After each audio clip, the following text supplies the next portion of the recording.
You know what I absolutely cannot stand, right, is being given part of the truth about something, or being given a percentage of what something is all about or really is, right? And that is simply why me and Satan do not get along.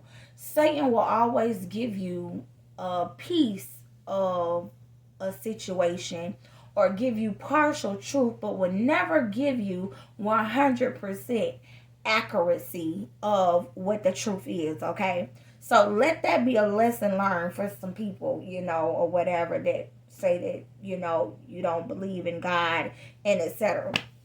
So, let's talk along the subject of list. So many people hear the word list and automatically they think it has things to do with sex or whatever, and that is so not the case. That is only a part of the true meaning of what the word lust means. Okay, lust is simply an excessive desire to have something that you are, or want more of something that you already have.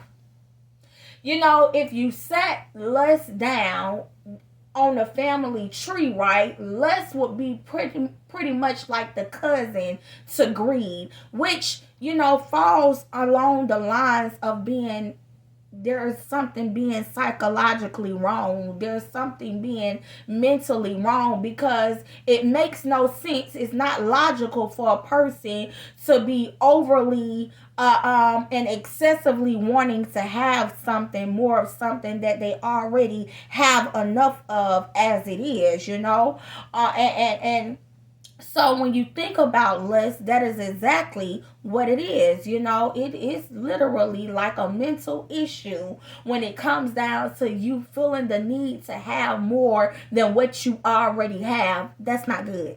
It's not good, because if you mess around and eat too much, you'll end up with obesity and all kind of health problems, because you're only supposed to eat what your body can handle. So now,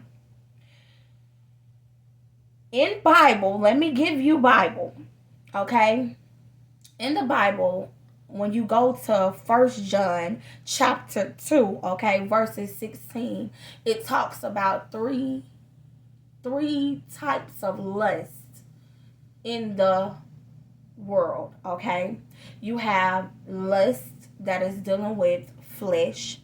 You have the lust that is dealing with the eyes, and you have the one that consists of the pride of life. Okay, now let me dissect what each and every last one of those are.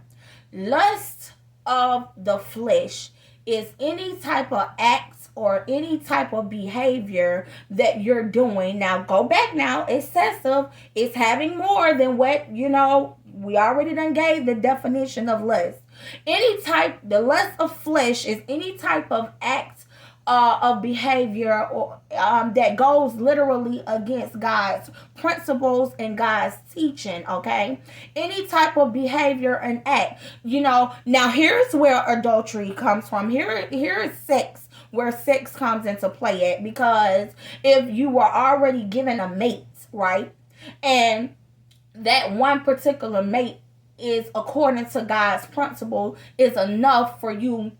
It's more than enough for you to be able to do and have what you need to do and have, as long as you shall live on this planet, on this earth, correct?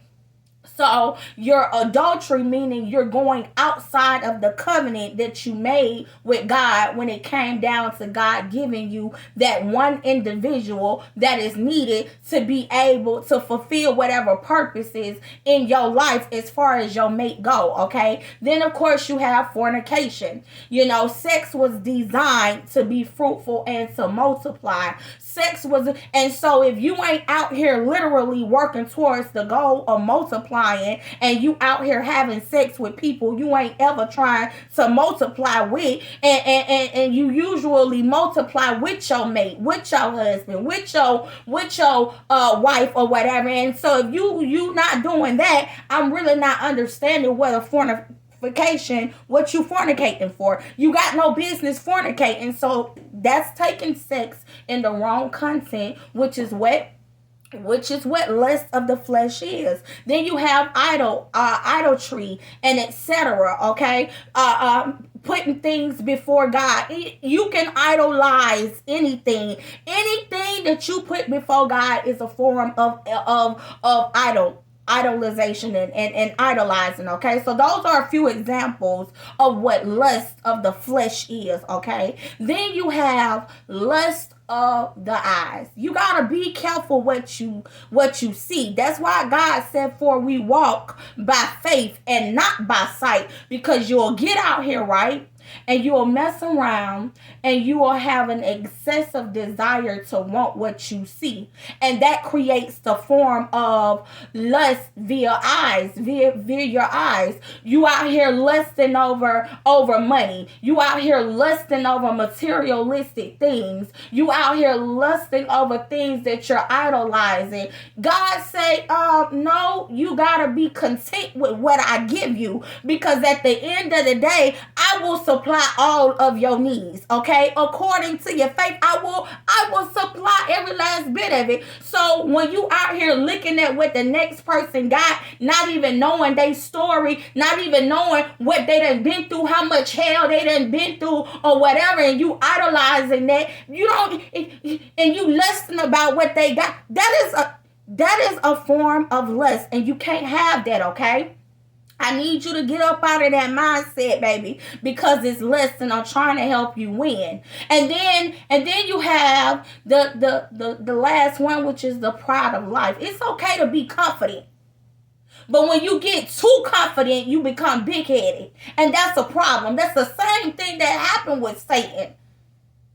It wasn't enough for him to be where he was in his place in heaven with God. He actually wanted to sit on the throne, and that's what caused him to end up being banished from heaven. Okay, so at the end of the day, I need you to understand that lusting, these forms of lusting, which are the three lusts of the world, I need you to understand that when you do this, listen to me, come try and help save some people right now.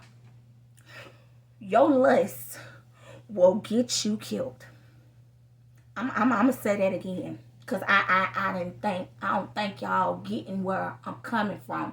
Your lust will get you killed. What do I mean? Let's go back to Genesis. Let's go back to where it all started from.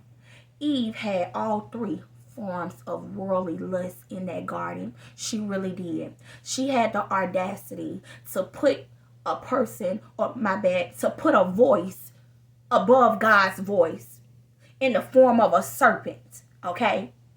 Idolizing more of what that serpent was saying than what God had said. You understand what I'm saying? Causing her to act in a behavior that she had no business acting in. Boom, there go your lust of your flesh. Then he had the audacity to have her looking at that tree of life in a way she had no business doing. Boom, there go your lust of your eyes. And then after all that was conceived, had the audacity to be able to want to be overly confident and wanted to actually be God and be her own God, instead of having the faith to trust and believe and be satisfied with who she was and God God had created her to be. Now, I just told you all of that end up leading into death. That's why we die now. Tragically and all. That's why us humans die now. I need you to get that under control. Anytime you are literally birthing lust, you give birth to lust, and here comes death. It is soon to follow. Ask David what happened when he had the audacity to lust when it came down to Bathsheba. Nothing can be born out of lust. Nothing can be birthed out of lust but death. Nothing but death can be birthed out of lust. I need you to understand that. As always, I love you and I'm out of time. Goodbye.